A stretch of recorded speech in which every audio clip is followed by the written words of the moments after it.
Donc c'est le deuxième de 2019, l'année dernière. On a une certaine matrice, les coefficients peuvent être complexes, voilà la matrice. On considère ce nombre j. Si vous regardez, moins 1,5 et racine de 3 sur 2, ce sont des cosinus et sinus d'un angle remarquable. C'est l'angle 2π sur 3. Donc on peut repérer que j c'est EI 2π sur 3. Ça peut aider à calculer j carré, j3, j4. Donc j carré c'est EI 4π sur 3.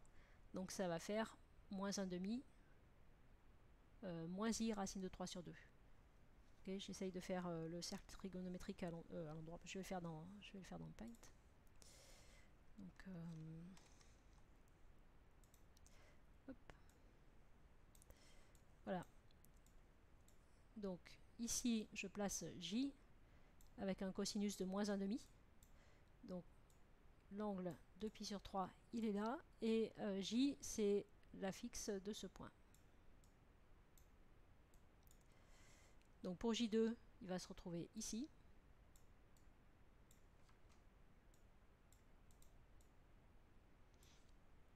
« 2π sur 3, 4π sur 3, 6π sur 3, j3 égale 1.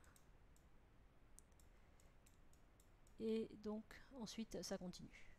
Ok. Donc ça me donne, donc j2 c'est j bar en fait, c'est le composé de j, j3 vaut 1, j4 vaut j, et ça boucle de cette façon-là. Juste il faut que je vous demande, est-ce que vous l'aviez fait celui-ci? Pareil, mettez un petit pouce pour que je sache si vous l'avez cherché.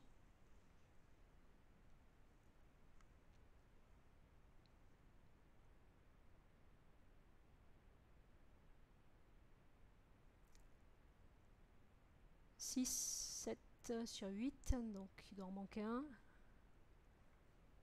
Ok. Alors, je continue. Donc, montrer que cette matrice est diagonalisable. Pour faire ça, j'ai... c'est vrai que c'est pas commode. Ce serait mieux que je puisse montrer ma feuille pour les calculs. Donc, je vais montrer... Je pense que c'est mieux que je laisse la caméra fixe et que je montre devant la caméra.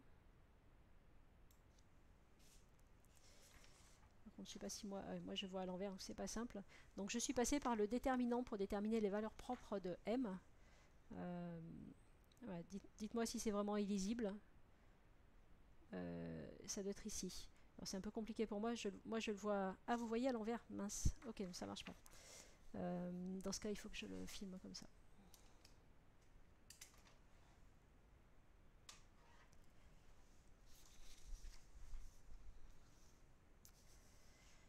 Voilà, donc vous voyez ici, j'ai dit qu'on a une valeur propre si et seulement si le déterminant est égal à 0. Je ne sais pas si vous vous rappelez de ça. C'est spécial aux matrices 2,2.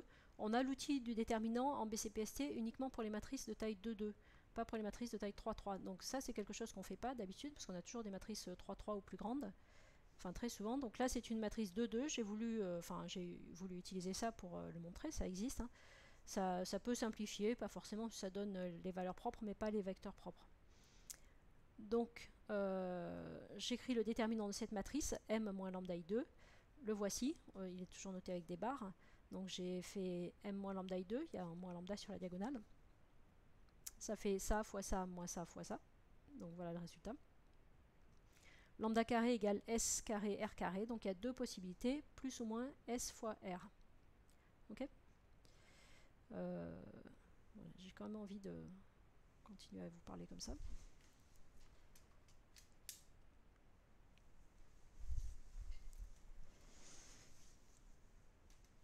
En fait, ouais, ce qui serait plus simple, c'est peut-être que je prenne en photo, que je le mette sur le drive et que j'affiche le drive tout de suite. Ça va peut-être couper la caméra quand je ferai ça.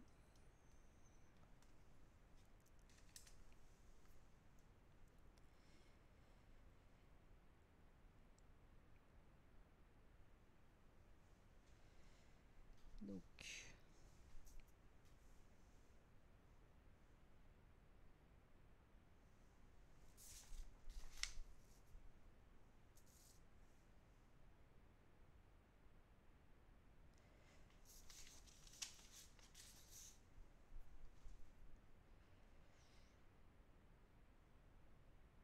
je remets ma caméra, je vais voir si j'arrive à faire l'importation sans quitter. Sinon, je me débrouillerai autrement.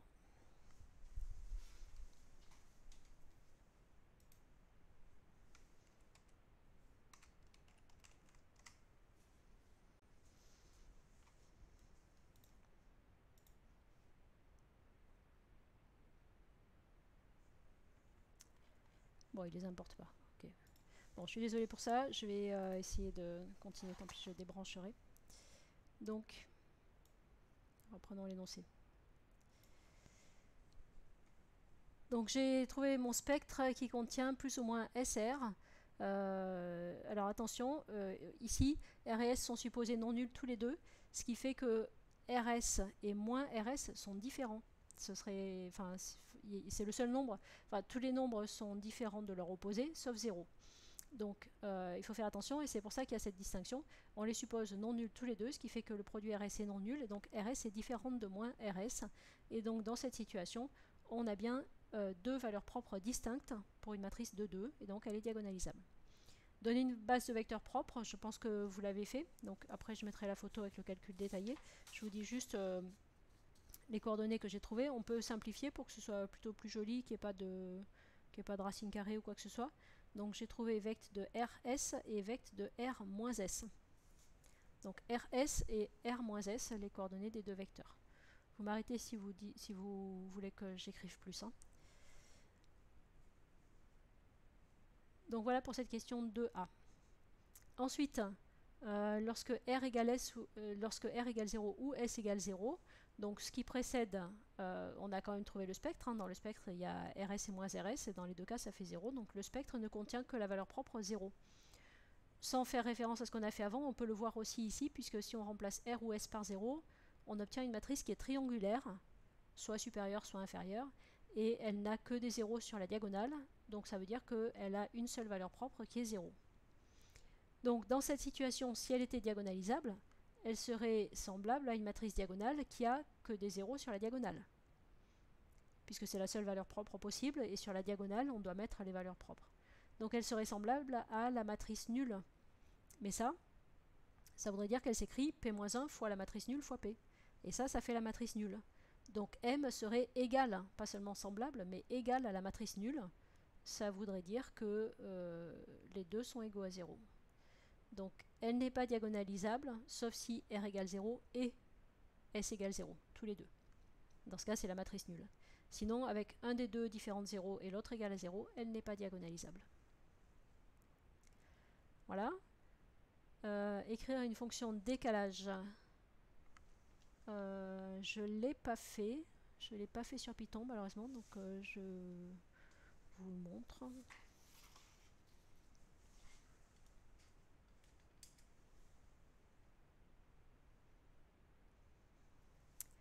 Donc la voici, la fonction décalage. Elle prend en argument la liste L, elle récupère la longueur de L et elle renvoie. Alors le premier terme de la somme, c'est L de 1, 2 points. Ça veut dire qu'on va prendre tous les éléments de L à partir de celui qui se trouve en position 1 et jusqu'à la fin. Donc dans le cas de A1, A2, A3, A4, etc., ça va commencer à A2. Donc on aura A2, A3 jusqu'à la fin. Plus, le plus, c'est le plus de la concaténation. Le plus qui est ici, c'est le plus de la concaténation. Et ensuite, une liste qui contient un seul élément, qui est L de 0. Donc ça correspond à ce qu'on voulait. Pour A1, A2, A3, ça va faire A2, A3 dans celle-ci, concaténé avec la liste qui contient juste A1. Donc il se retrouve à la fin. Voilà.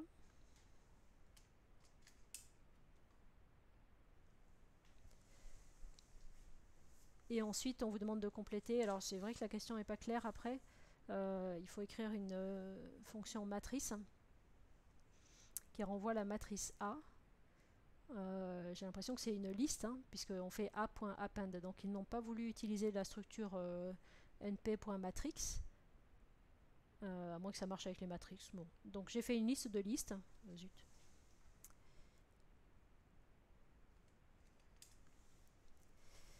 Voilà. Donc je commence par une liste vide. Je fabrique la première ligne, L égale 1, A2, A3, ce sera la première ligne de A. Et ensuite je fais 3 fois. Donc à A, j'ajoute la liste L en entier et je décale. Le A.append était imposé par l'énoncé. Donc à la fin, voilà, j'ai écrit ce que ça a renvoyé. Une liste de listes. Le premier élément, c'est la première liste. Et ensuite, ce sont les décalages de cette première liste. Donc là, de cette façon-là, on n'a pas fabriqué un objet de type matrix, mais une liste de listes. Donc il va sembler que c'est ce qui était attendu. Vu le append. J'ai pas été sur Python pour tester si avec un matrix on peut faire append. On peut le faire tout de suite d'ailleurs. Mais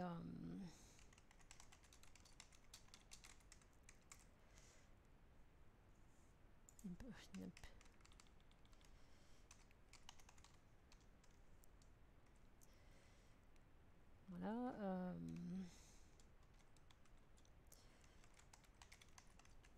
Du coup, ça ce serait pour l'initialisation, une liste vide. Ça a l'air possible. Et est-ce que je peux ajouter une liste?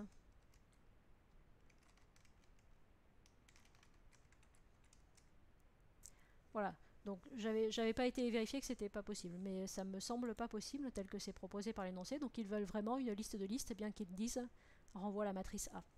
Donc je pense que j'ai fait ce qui était attendu là. Bon, c'est pas très important. La matrice A est-elle diagonalisable? Alors je vois la question d'Emma aussi. Non? Oui.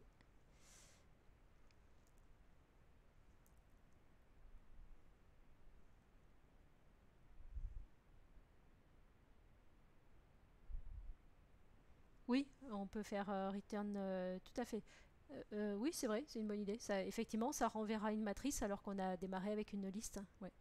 Donc return np.matrix de A. C'est une bonne idée. Peut-être je ferai la rature sur mon corrigé vu que c'est écrit à la main. Donc ça permet de démarrer avec une liste et de transformer en matrix à la fin. Tout à fait. Alors, la matrice A est-elle diagonalisable? Ça, c'est la petite boîte noire qu'on a. On sait que les matrices symétriques à coefficient réel sont diagonalisables. C'est le cas pour celle-ci. Vous voyez les gestes que j'ai fait. J'ai regardé les deuxièmes diagonales là, dans cette direction-là. Effectivement, A3, A3, A2, A2, A1, A1. Voilà. Bon, on n'a pas besoin de regarder la diagonale principale. Donc oui, A est diagonalisable puisque c'est une matrice symétrique à coefficient réel. N'oubliez pas de préciser à coefficient réel. Montrer que U égale 1, 1, 1 est un vecteur propre de A. On fait le calcul. A fois 1, 1, 1. Ça va faire A1 plus A2 plus A3, A2 plus A3 plus A1, A3 plus A1 plus A2. Donc ça fait 3 fois le même nombre, qui est la somme des coefficients de la ligne, là. Donc ça fait ce nombre-là fois 1, 1, 1. Donc c'est bien un vecteur propre, de valeur propre, A1 plus A2 plus A3.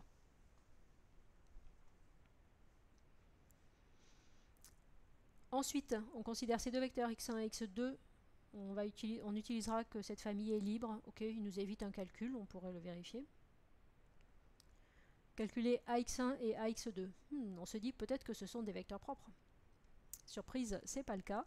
Donc je vous dis ce que j'ai trouvé, et si vous l'avez fait, vous avez dû trouver. ax1 est multiple de x2 de mémoire. ax1 c'est un multiple de x2 et ax2 est un multiple de x1. Le multiple en question c'est A1 plus J, A2 plus J2, A3. Je crois que pour le plaisir, je peux l'écrire ici d'ailleurs. A1 plus J, A2 plus J2, A3. Normalement, le petit robot, voilà, détecte que j'ai écrit du texte et il vous le met en forme. Donc, j'ai écrit dans le chat général là, je ne sais pas si vous le voyez. Donc ax1 c'est ce multiple là de x2 et ax2 c'est un multiple similaire de x1. On inverse juste j et j2. Ok, c'est un petit calcul ça pour remarquer que ceci est en facteur. Si on ne vous donne pas la réponse, on ne pense pas forcément à le simplifier tout de suite. Il y a la question d'après, mais au moment où on a calculé ax1, on réalise peut-être pas tout de suite que c'est multiple de x2. Ensuite, on déduit qu'il existe des complexes RS tels que ax1 soit égal à s carré x2. Vous voyez dans le chat, j'ai trouvé ax1 égale ce nombre-là. peux le mettre enfin je ne mets pas à l'écran parce que sinon il y aura vos noms dans la vidéo après. Donc ce nombre-là, A1 plus JA2 plus J2A3, c'est le coefficient qui doit être égal à S carré. Donc la question c'est, est-ce que je peux trouver un nombre complexe S dont le carré soit égal à A1 plus JA2 plus J2A3? Et la réponse est oui, parce que on s'autorise les complexes et il y a des racines carrées complexes pour tous les nombres. Donc il en existe un ou deux, suivant que ça fait 0 ou pas. Ok. Ensuite, déterminer le spectre de A. Alors, pour le spectre,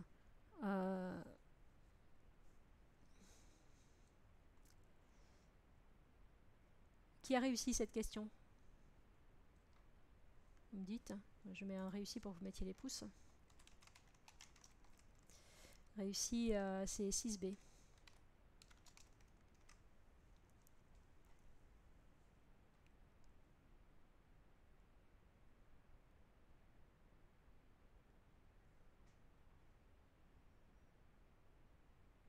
Ok. Alors, je ne sais pas si vous avez assez de temps pour que je vous laisse travailler pour la chercher. Déterminer le spectre de A. Donc, il s'agit de trouver les valeurs propres de A. Et pour ça, en fait, on peut changer de matrice. On peut prendre une matrice semblable, c'est-à-dire une autre matrice qui représente le même endomorphisme. Si on avait une base plus sympathique que la base initiale, on aurait une matrice peut-être plus sympathique que A, pour laquelle c'est plus facile de déterminer les valeurs propres et les vecteurs propres. Et donc, est-ce qu'on a effectivement une base plus sympathique? Et ben oui, puisqu'on nous dit que UX1, X2 est une base, quasiment. On nous dit qu'elle est libre. UX1, X2 est libre, il y a 3 vecteurs, on est dans R3, donc c'est une base. Donc on a une base beaucoup plus sympathique. En plus, U est déjà un vecteur propre de A. Alors on aurait bien aimé que X1, X2 en soit aussi, mais on a vu avec ce calcul-là que ce n'était pas le cas. N'empêche que ce calcul-là nous permet d'écrire la matrice semblable à A dans la base U, X1, X2. Ok? Donc j'ai envie de vous laisser une minute pour faire ça. Essayez d'écrire la matrice du même endomorphisme que A. Vous considérez l'endomorphisme canoniquement associé à A. Sa matrice est A dans la base canonique. Quelle est sa matrice dans la base U, X1, X2? Donc essayez d'écrire cette matrice, elle est facile à écrire. Je vérifie que ma caméra ne prend pas la feuille là. Hop.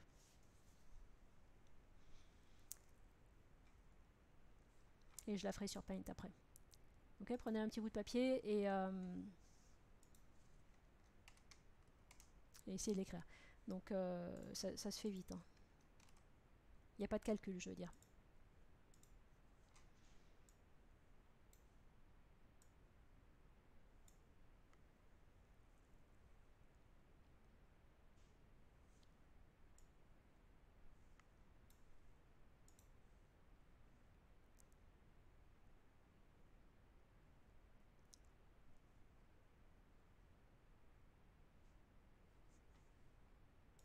Vous mettez un pouce quand vous pensez que je peux y aller. Bon, la question s'appelle Go. Et j'écris la réponse quand vous avez envie que je l'écrive, c'est-à-dire soit vous n'y arriverez pas, soit vous l'avez déjà fait, soit vous avez fini.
Alors je commence à avoir quelques pouces, ok très bien.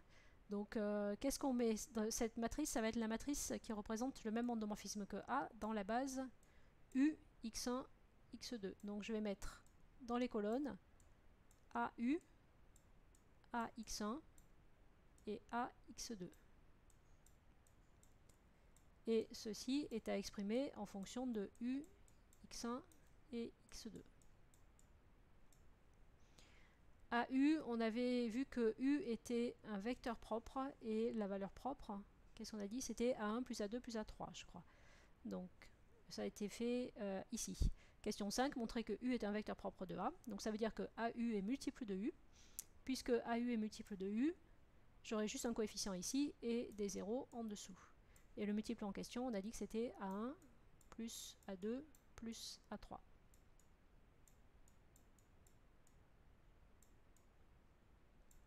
Ensuite, AX1, on l'a calculé ici. AX1, on a trouvé que c'était S carré X2. Donc je mets S carré X2. Il y a X2 qui apparaît tout seul et les autres, ce sont des zéros. Et AX2, c'est R carré X1. Donc ça me donne ceci. Ok ? Voilà, et donc on va s'intéresser aux valeurs propres et vecteurs propres. C'est le spectre de A, c'est le même que celui de cette matrice puisqu'elles sont semblables. Elles représentent le même endomorphisme et les valeurs propres, c'est défini par rapport à l'endomorphisme. Donc, on cherche les valeurs propres de cette matrice. Alors on en a déjà une, c'est A1 plus A2 plus A3, valeur propre associée à U. Et ensuite, il faut chercher par rapport à cette matrice les vecteurs. Donc, j'appelle leurs coordonnées X, Y, Z, pour lesquels, qui sont non nuls et pour lesquels il existe un complexe, ici on est dans les complexes, lambda, tel que quand je fais le produit matriciel. Donc cette matrice-là fois la colonne X, Y, Z doit être multiple de X, Y, Z. Alors si on fait le produit matriciel, ça donne trois équations, une par ligne de la matrice. La première équation c'est A1 plus A2 plus A3 X, il y a les zéros après, donc il n'y a plus rien, égale lambda X. Donc on voit que lambda égale A1 plus A2 plus A3 est une possibilité. Quelle est l'autre possibilité? Je vous laisse écrire dans le chat. D'accord, j'écris en dessous, mais écrivez dans le chat si vous avez compris la question et que vous avez la réponse. La première, donc cette équation matricielle, ça correspond à un système de trois équations. La première va être celle que je suis en train d'écrire maintenant. A1 plus A2 plus A3 X égale lambda X. Il y a deux possibilités. La première, c'est que A1 plus A2 plus A3 soit égal à lambda. Donc ça correspond à une valeur propre qu'on avait déjà trouvée de toute façon. Et quelle est l'autre possibilité?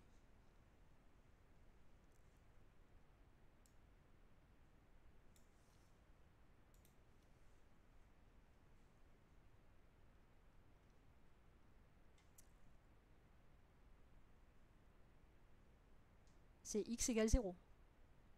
Donc, possibilité qu'on a dite, ou bien x égale 0. Donc si on cherche les autres valeurs propres par rapport à A1 plus A2 plus A3 qu'on a déjà, on doit prendre x égale 0. Ça marche aussi. Cette égalité marche aussi pour x égale 0. Donc on prendra x égale 0, ce qui fait qu'en fait on n'a plus que y et z à chercher. Et quelles sont les équations vérifiées par y et z? Si vous regardez ici, ce qui apparaît ici, c'est la matrice M. Si on oublie la première colonne ici, du coup au niveau des équations, ça va faire 0y plus r2z égale lambda yz. Et voilà. Et donc vous voyez que ça revient à chercher les vecteurs propres de M, ce qu'on a déjà fait. Donc les vecteurs propres de notre matrice, ce seront d'une part U, et d'autre part, ceux qui ont un 0 ici, et en dessous, ce sont des vecteurs propres de M. Donc on a déjà répondu à la question. Alors, je la relis juste pour savoir précisément ce qu'il demande, si c'est le déterminer le spectre de A. Donc du coup, on a le spectre. C'est A1 plus A2 plus A3, RS et moins RS. Ok ? Puisque pour chaque vecteur propre, pour chaque valeur propre de M, la matrice 2, 2, on va obtenir un vecteur propre de A. Et donc, ce sera bien une valeur propre de A aussi. Et le vecteur propre aura pour coordonnées 0, et puis ce qu'on avait trouvé, donc je vous rappelle, j'avais proposé 0RS et 0R-S. Donc on a en plus les vecteurs propres associés. Voilà, donc on a le spectre, et le spectre de A, c'est le même que le spectre de cette matrice, et ça va être donc A1 plus A2 plus A3. Je l'écris parce que on va avoir des choses à dire dessus. A1 plus A2 plus A3, RS et moins RS.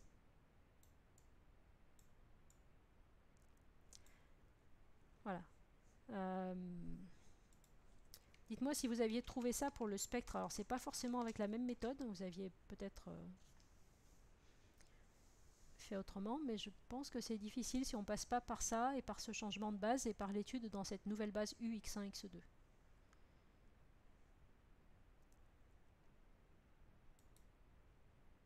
Mettez un pouce juste pour que je sache. Si la question porte sur le spectre lui-même, que ce soit cette méthode-là ou pas. Est-ce que vous avez obtenu pour le spectre A1 plus A2 plus A3, RS et moins RS, RS étant défini comme des racines carrées des nombres dont j'ai parlé plus haut. Mais peut-être si vous n'aviez pas effectivement trouvé les R et S. Ok. Alors, je reviens à l'énoncé. Donc en fait, celui-ci était peut-être plus difficile que le précédent. Ah mais pardon, j'avais pas fait attention. En plus, il y a une indication qui était donnée. On pourra exprimer les valeurs propres à l'aide des complexes R et S. Oui, c'est pas très détaillé comme indication. J'aurais mis plutôt de travailler dans la nouvelle base. Enfin, donner cette indication, travailler dans la base U, X1, X2, même si on vous a juste écrit qu'elle était libre. Peut-être comme indication, à l'écrit c'est sûr, hein, il y aura une indication. On vous ferait peut-être d'abord écrire cette matrice. La question serait posée ainsi. Écrivez la matrice de l'endomorphisme canoniquement associé à A dans la base U, X1, X2.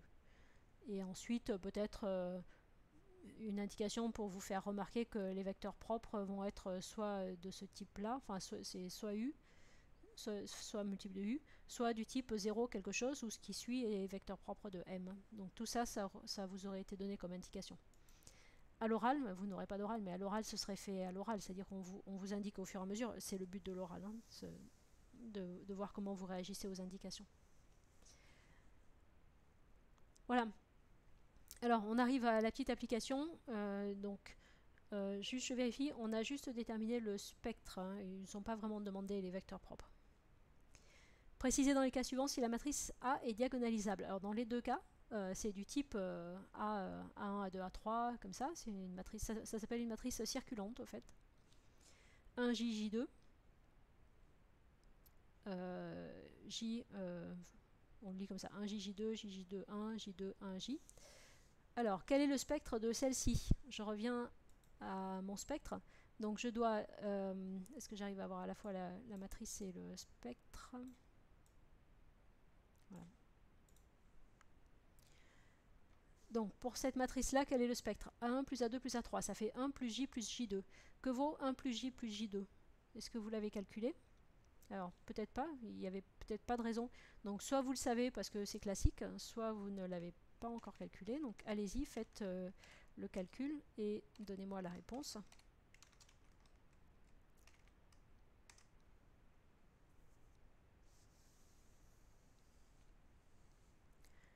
Que vaut ceci? Donc, ce sera la première valeur propre.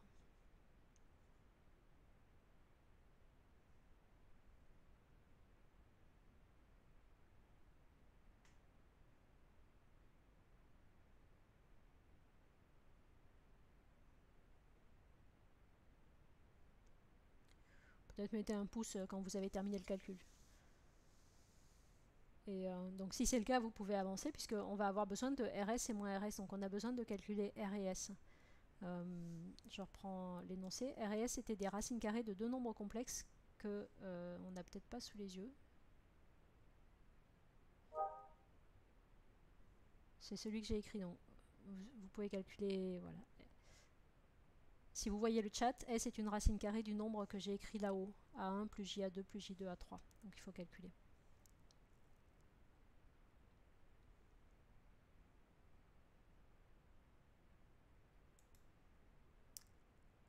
Alors il y a déjà 3 pouces sur celle-ci, donc j'écris plus précisément dans le chat la question.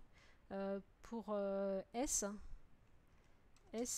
et on va mettre comme ça. S est racine carrée du nombre alors A1 qui vaut 1 plus J à 2 J à 2 ça va faire J2 plus J2 à 3 ce qui fait J4.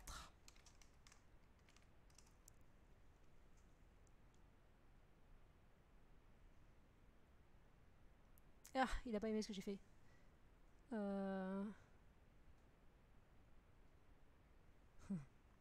Ah, effectivement, j'en ai oublié un. Donc, je recopie celle-là.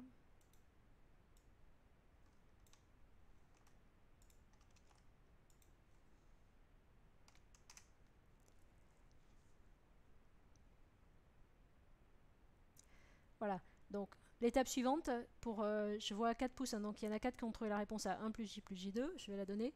L'étape suivante, c'est trouver un nombre dont le carré soit égal à 1 plus J2 plus J4. Donc, commencez par simplifier ceci. Et dites-moi ce que vaut S et mettez un pouce quand vous avez la réponse. Et ensuite j'écris R et racine carrée de quoi?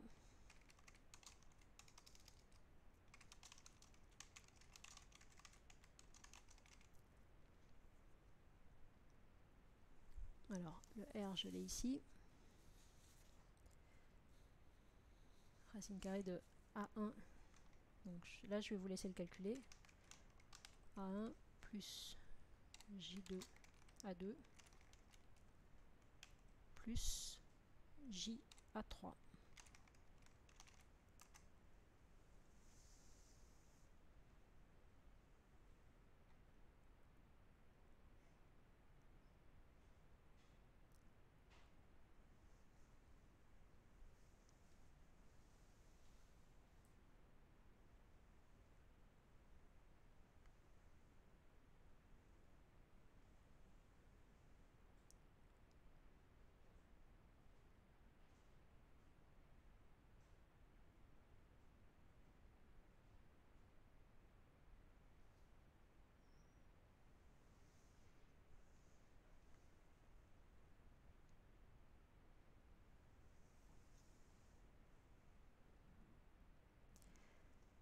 Par rapport à R et S, c'est ce qu'on a trouvé à la question ici, 6A, calculer AX1 et AX2 et montrer que c'est de cette forme-là, AX1 égale S carré X2. Donc j'ai fait le calcul, je vous l'ai montré tout à l'heure, il sera sur le corrigé, il sera 1, mais pour AX1, j'ai trouvé que AX1 était égal à, je vais vous l'écrire ici, mais ça correspond à ce que je vous demande de rechercher comme racine carrée. Donc j'ai trouvé que AX1 était égal à AX1, donc A1 plus J A2 plus J2 A3 X2.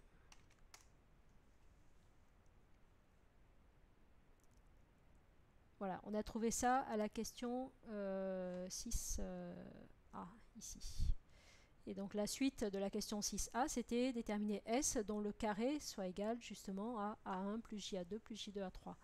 Donc ici, dans la question qu'on est en train de faire, la question 7, pour cette matrice-là, A1 vaut 1, A2 vaut J et A3 vaut J2. Donc je suis en train de remplacer partout A1, A2, A3 par 1 J, J2 et voir ce que ça donne. Donc au niveau du spectre, A1 plus A2 plus A3, A1 plus A2 plus A3, vous m'avez mis des pouces pour me dire que vous aviez trouvé, ça fait 0. Hein. 1 plus J2, ça fait 0. Je ne sais pas si vous avez... Bon, c'est simple, hein. On avait écrit leur partie réelle et partie imaginaire.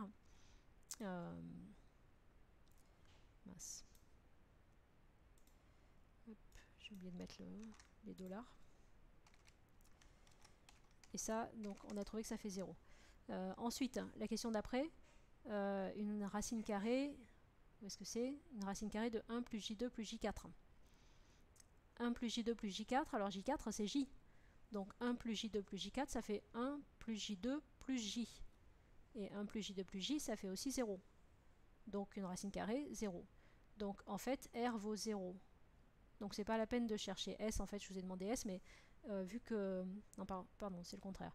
S vaut 0, donc c'est peut-être pas la peine de chercher R, parce que le produit RS fera 0, donc on est dans la situation où c'est pas diagonalisable. Ok?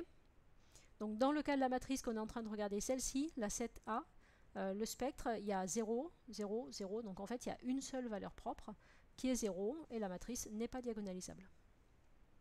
On peut conclure avec ce qu'on a fait, ou avec une seule valeur propre qui est 0, de toute façon c'est pas diagonalisable, sauf dans le cas où la matrice est nulle, égale à 0 avec des 0 partout.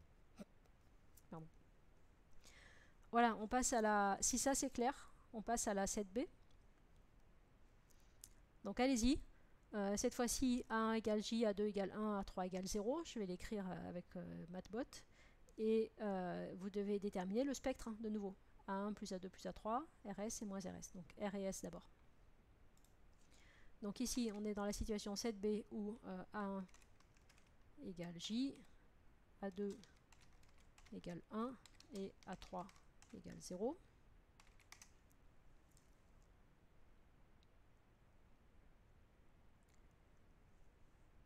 Vous déterminez le spectre.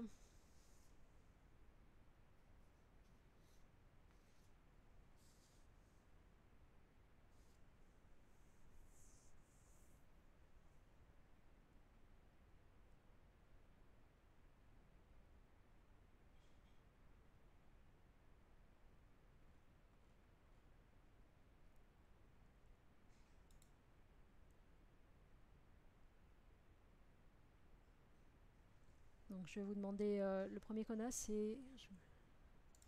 Le premier c'est S, donc je vais vous demander si vous avez obtenu S. Vous mettez un pouce, soit que vous l'avez, soit un pouce vers le haut si vous l'avez obtenu, soit un pouce vers le bas si vous ne voyez pas ce qu'il faut faire.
Ok, j'ai déjà un pouce, alors je vais juste vous écrire de quoi S est racine carrée.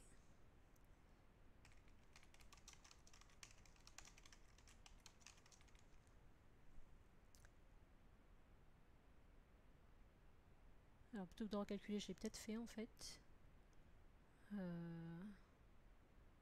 Non, j'ai pas fait ça.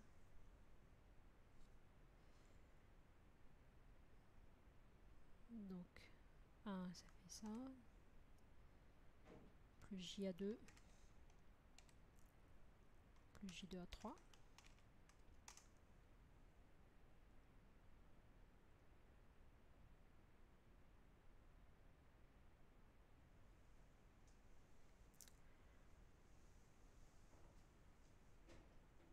Donc ça c'est la formule, j'ai remplacé 1, A2, A3 par mes valeurs. Alors j'ai toujours que 2 pouces, j'attends encore un petit peu. Au pire un pouce vers le bas, hein, si jamais.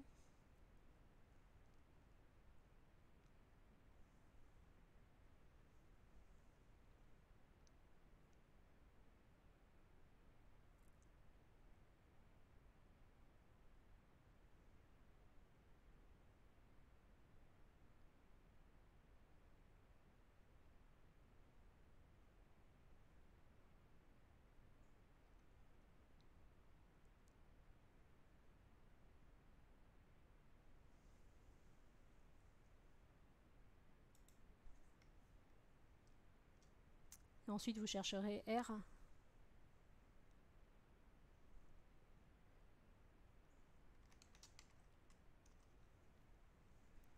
Pareil avec les pouces pour me dire si vous avez R.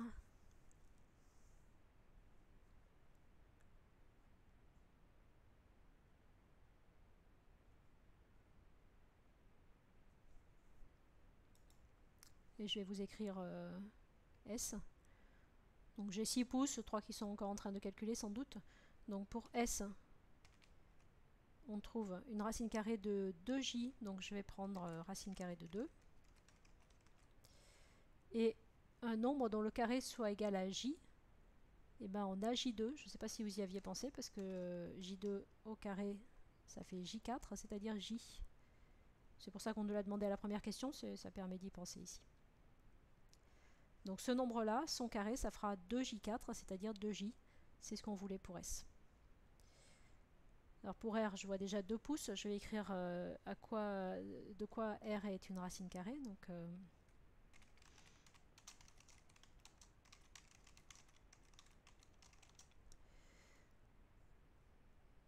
Donc A1, c'est-à-dire J, plus J2A2. J2A2, ça fait donc J2.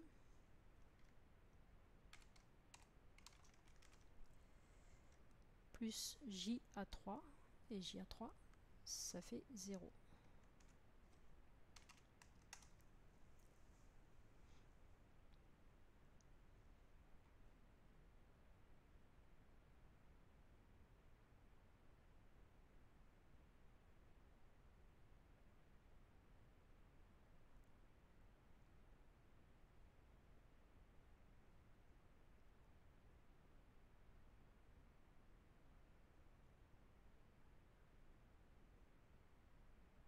Donc pour R, la question est posée là-haut, j'ai que 2 pouces pour l'instant, j'attends vos pouces vers le haut ou vers le bas.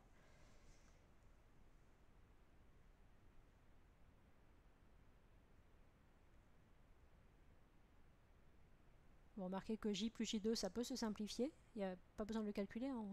On a une formule, on a calculé 1 plus J2 un peu avant, je crois.